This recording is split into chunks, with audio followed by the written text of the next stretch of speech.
Zina langa ndine Fatani. Iyi ndi nyumba yanga. Chabwina gogo. Koma kwathu si nyumba yokha. Fatani katowele na ndavu. Okay. Kwathu ndi kumudzi. Komwe timajiga madzi. Kwathu ndi kumunda. Komwe timalima chimanga. Kwathu ndi mtengo. Momwe ine ndimasewera. Kuseku ndi kwathu. Koma kwathu kuposeraso uku.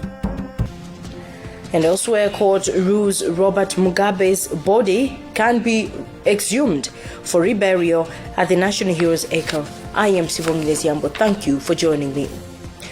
Business magnate Dr. Thompson Pinganjira has been sent to Chichiru prison on remand while waiting for sentencing at the High Court by Judge Dorothy D. Gabriel.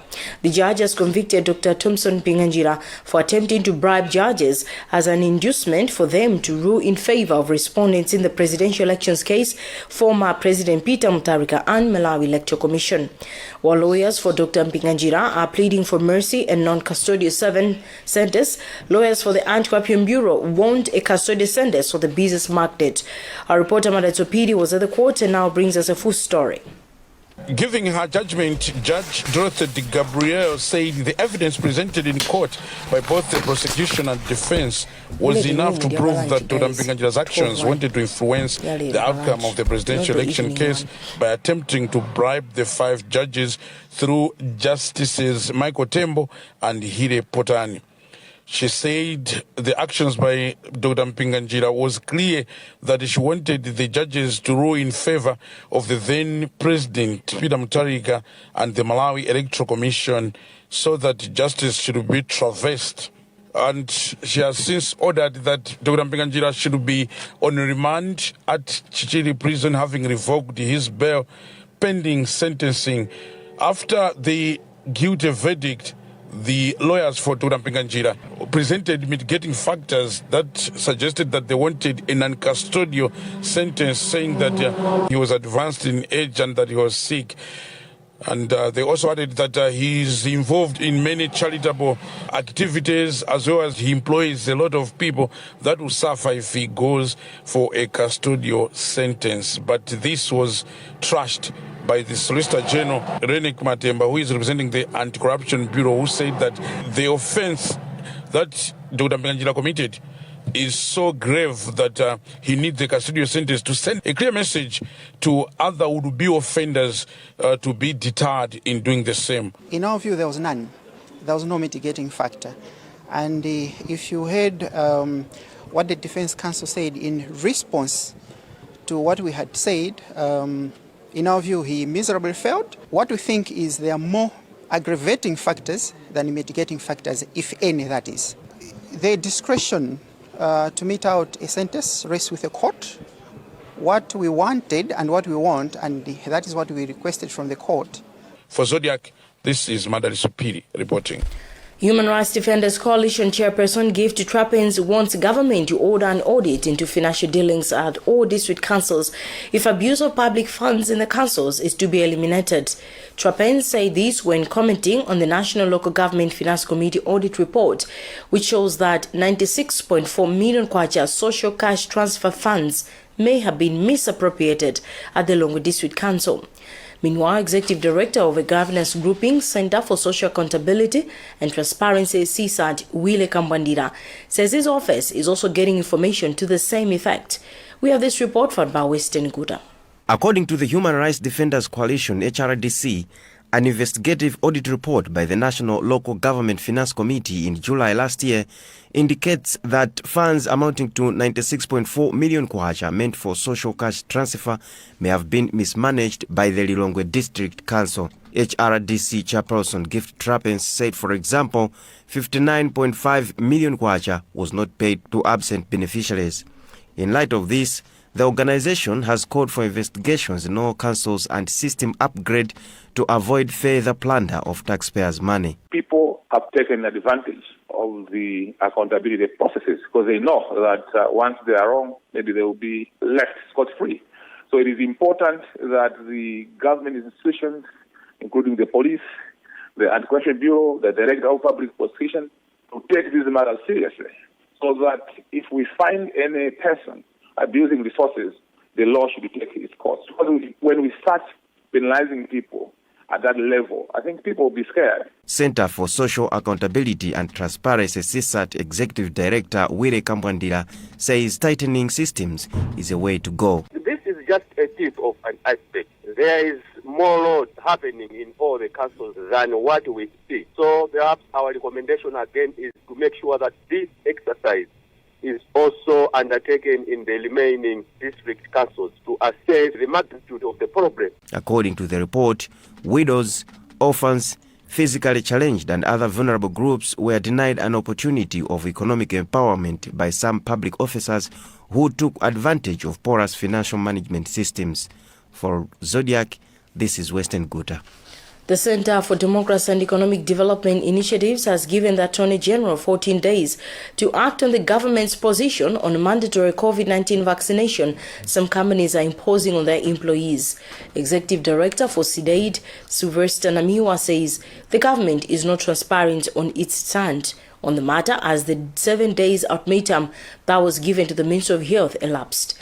Meanwhile, the Attorney General Thabo Chakaka Nyirenda says he will examine the letter from SIDAID and consult relevant stakeholders. Zuleka Nanguo filed this report. The Center for Democracy and Economic Development Initiatives, SIDAID, has given the Attorney General a 14-day ultimatum for clarification on government's stand on mandatory COVID-19 vaccination. Executive Director for SIDAID, Sylvester Namiwa, says a number of Malawians have lost their jobs and been forced to disclose their health status due to the mandatory COVID-19 vaccination some companies have imposed on their workers. It is only fair and prudent that they should come out in the open to tell Malawians that we have changed our position. From today onwards, vaccination and the COVID-19 thing is mandatory, as long as it is done in good faith with the intentions of Malawians at heart. But what we have is something contrary. We have got a government that is silent on a very important policy direction. The Attorney General Thabo Chakaka Nyirenda has confirmed receipt of the letter from SIDAID. I can confirm that I've received the letter, and for now I'll have to examine the letter and actually the issues that are raised in the letter.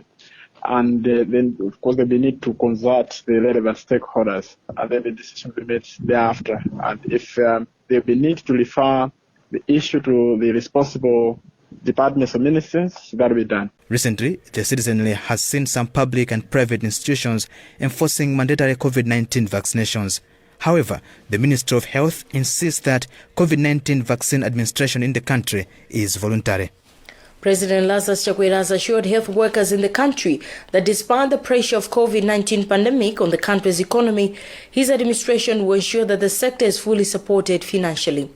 Chakwera was speaking in Mangochi at the 9th Annual Medical Conference for Society of Medical Doctors, SMD, said soon his administration will roll out a campaign aimed at ensuring that all health facilities are in good condition. Society of Medical Doctors President Dr. Victor Miti has also pledged to serve Malawians with diligence despite numerous challenges they are facing. Reverend Mlozo sent us this report from Mangochi. Speaking at the 9th Annual Conference for Society of Medical Doctors, President Lazarus Chakwera hailed the country's health personnel for what he called exceptional work in the fight against COVID-19. He also assured the citizenry of better health facilities and more COVID-19 vaccines. President for the Society of Medical Doctors, Dr. Victor Miti, feels that the Zikomo Award initiative has to be continued for workers to be motivated. Dr. Miti also assured the nation that health workers will continue serving Malawians despite numerous challenges they are facing, such as housing and poor working conditions. Meanwhile, World Health Organization representative Dr. Nolara Dramin has advised government to look into welfare of health personnel in the country for improved health system. The conference this year is being held under the theme Mapping Malawi's Health Sector and Doctors' Welfare in the midst of COVID-19, today and beyond. For ZBS, this is Rafael Mlozo reporting.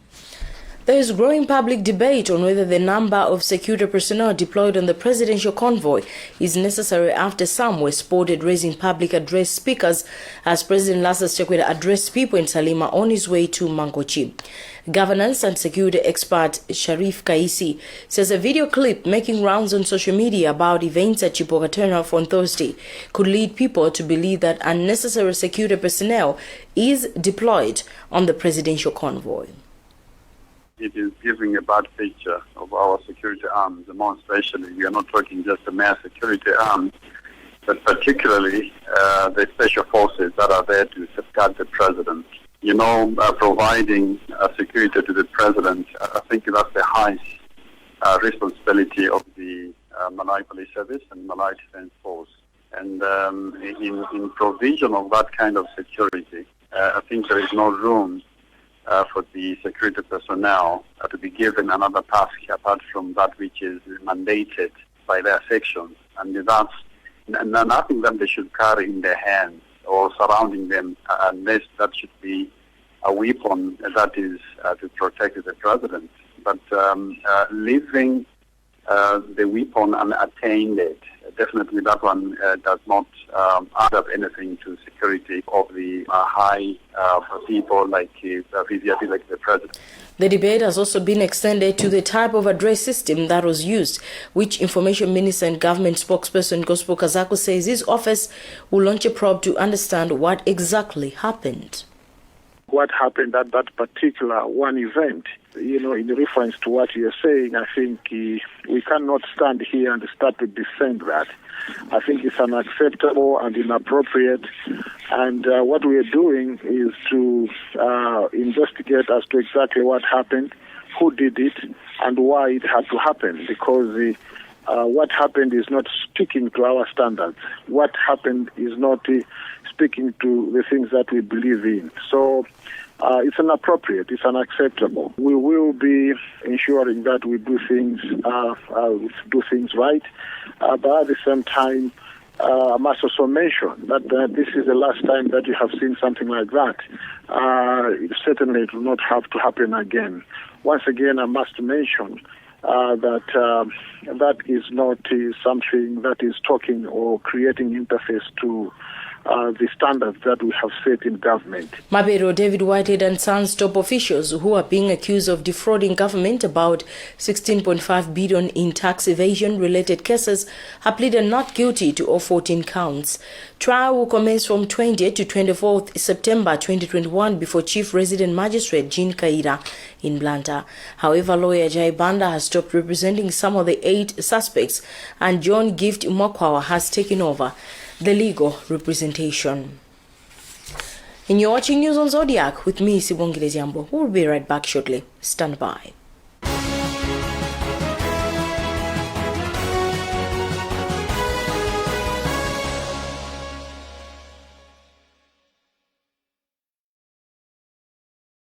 Are you looking for a piece of land to build your dream house, or you want a commercial land to develop a warehouse, school, shopping mall, lodge or farm? Worry not. Zodiak Green Villages has land to suit your various purposes. We have a wide range of residential plots and commercial land in Blantyre, Lilongwe and Mzuzu. Prices for our residential plots start from 330,000 kwacha, while commercial and agricultural land starts at 4 million kwacha. Our plots are located near water and electricity. We also provide a free house plan. Note that you may use Kakupay Smart Money to pay for your plot by dialing *3008 hash. Contact our staff on the following numbers: Lilongwe 0998 274 187, Blantyre 0887 616 895, and Mzuzu 0997 720 677.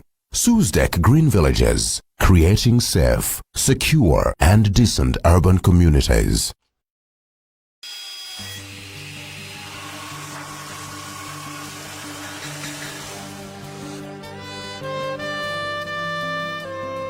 Mipando ya sofa, dining set, mabedi, coffee table zisamakhale ngati zolandira kuli kufanana ayi. Ku Davina Furnitures amapanga mipando, masofa set, dining set, mmene inuyo eni ake mukufunira podziwa kuti anthufe timakhala nkukonda kosiyanasiyana.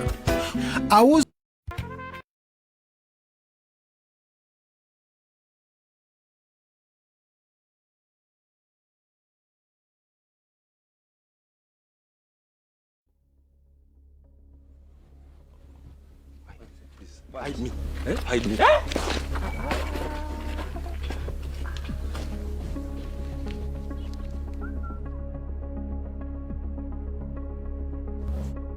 Ian, why are you hiding? I took some money on Caterpillar from that guy. Really? Yes. Why did you have to take some caterpillar from that guy, Ian? I just needed a ticket to a music concert. Come on, Ian. You need to have some valid reasons on why you want to borrow some money. And why are you taking some money from Caterpillar when there are some registered institutions in this country? You can go to banks, you can join some circles. There are microfinance institutions out there where you can go and borrow some money. And the good thing with these institutions is that when you go to borrow some money, they advise you on how much money you can borrow, comparing with your income. And there are also some terms and conditions you need to understand before borrowing some money. Okay. The issues of interest rates, the issues of a repayment plan, how are you going to be servicing the loan, the issues of collateral. All these things, they are clearly laid out when you go to these registered institutions than taking money from that Caterpillar guy. Eh? This is an embarrassment. Ian, he is coming. Borrow wisely. Pay back your loans. Always read and understand the terms and conditions before signing any financial contract.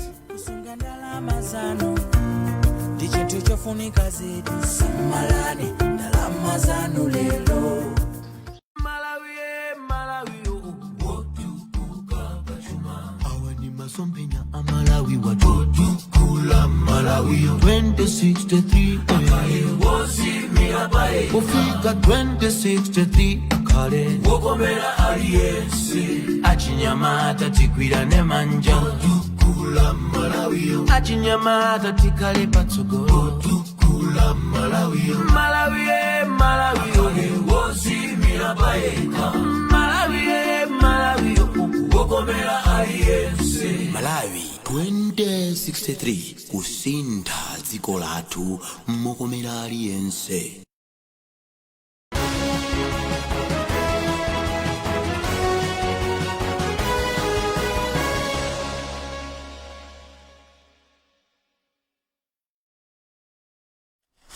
Welcome back. A look at the headlines as we continue the news. Judge De Gabriel sends business tycoon Dr. Thompson Pinganjira on remand at Chichiri prison as he awaits sentencing. HRDC wants government to order an audit into financial dealings in all district councils. Medical doctors pledge to offer their services diligently despite numerous challenges they are facing. And news from elsewhere, court rules Robert Mugabe's body can't be exhumed for reburial at the National Heroes Acre. And moving on with the news, a public expenditure tracking exercise has thwarted the Salima and Sanje District Council of flouting procurement procedures in awarding development projects. The exercise, which was carried out by the Malawi Economic Justice Network this year, among others, showed dominance by politicians in the development projects and lack of coordination by stakeholders. Meanwhile, Center for Social Accountability and Transparency Executive Director Wide Kambandira has called for action on the perpetrators exposed in the report. Anafim Lamba filed this report. Findings of the recent expenditure tracking exercise, which the Malawi Economic Justice Network conducted in Salima and Sanje, review gross contravention of procurement procedures in both community development and district development funds. The report also finds that there is dominance by members of parliament in identifying and implementing projects and that proper procedures when identifying contractors were not adhered to. Managing Executive Director Betha Piri has thus pointed the need for transparency enhancement and to redefine roles of councillors. We seem to be doing well in our policies up until now, but trickling down there isn't that support for the oversight bodies to critically do their role. I mentioned about councillors here. Still more, we still have projects that face itself into subsequent budget years. A project that would start 2-3 previous years ago and yet not completed, and yet we have structures in place, the councillors. Executive Director for Center for Social Accountability and Transparency, Wide Kambandira, has demanded that government should hold to account those involved in mismanagement of the projects. It is clear from the report that they presented that there is gross abuse of public funds in the district councils. And I think there is also a conduct by some public officers to deliberately bypass the DDF and the CDF guidelines so that they may be personally benefit from the money. But perhaps maybe moving forward, we have seen the projects from Sanje and the Salima. Our expectation is that public officers who are involved, including the members of parliament, including procurement officers in the councils, they should be held accountable for the projects that we have seen. Some of the structures are life-threatening for our kids. So it is our expectation that action will be taken against those that were involved in such projects. The report by Mejen also notes that some of the projects under CDF and DDF in the two districts are substandard. District Commissioner for Salima, Grace Chirwa Kanyimbiri, has expressed concern over failure by civil society organizations in the district to submit progress and financial reports of their work. She said this yesterday at a district development conference organized by Council for Non-Government Organizations Kongoma, emphasizing on the need for stakeholders to follow set procedures in serving the citizenry. Kongoma Executive Director Ronald Mtonga, while admitting the anomaly, observed that lack of funding to hire auditors is a major contributor to their failure to provide the said reports. Joseph Mazizi reports. Salima District Commissioner Grace Chirwa Kanyimbiri says failure by civil society organizations to report the progress they are making in their impact areas has a bearing on development planning. She says most of the non-governmental organizations work in isolation, that the council is not even aware of their activities, let alone financial reports, as this is contained in the agreement with the council so that they are accountable to the citizenry. It is a requirement that we should be sharing reports. These reports assist us in terms of making informed decisions as to what is expected of the council as well as of the district. Chairperson of the Salima Civil Society Network, Paul Duncan, however, says they are flexible to be reporting to the council, but also demanded that the council should also be accountable by availing its reports to the stakeholders. Meanwhile, Council for Non-Government Organizations in Malawi, Kongoma Executive Director Ronald Mtonga, admitting about failure by CSOs to share financial reports, among others, was quick to say that this is due to lack of capacity to engage an auditor for an independent report. Yes, we are aware of that, and we are putting measures to correct the situation. The District Development Conference brought together chiefs, area development committee chairpersons, councillors, members of parliament, CSOs and council officials, among others, to iron out issues affecting development in the Lakeshore District. Reporting for Zodiak from Salima, I am Joseph Mazizi. In news from across the borders, a magistrate in Zimbabwe has said that the body of former President Robert Mugabe can be exhumed after a tradition leader said that his burial had violated cultural practices. Mugabe, who died aged 95 in 2019, was buried in a courtyard of his family homestead. But after a local court hearing in May, the tradition leader said the government broke local custom, and the court further said in the ruling that those permitted by law can proceed exhuming late Robert Mugabe's remains from Kutama and rebury them at the National Heroes Acre in Harare.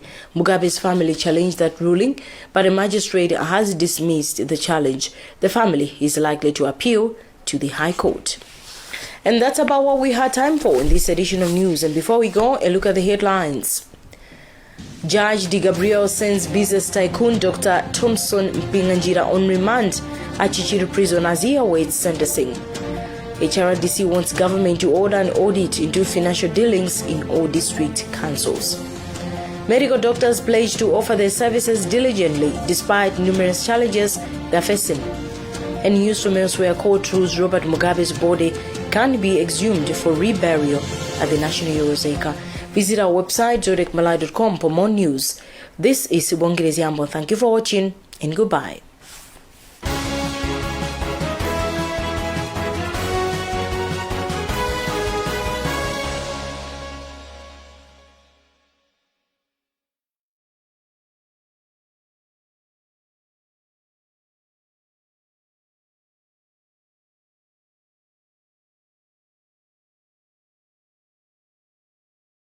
Mona Malawi anzanga.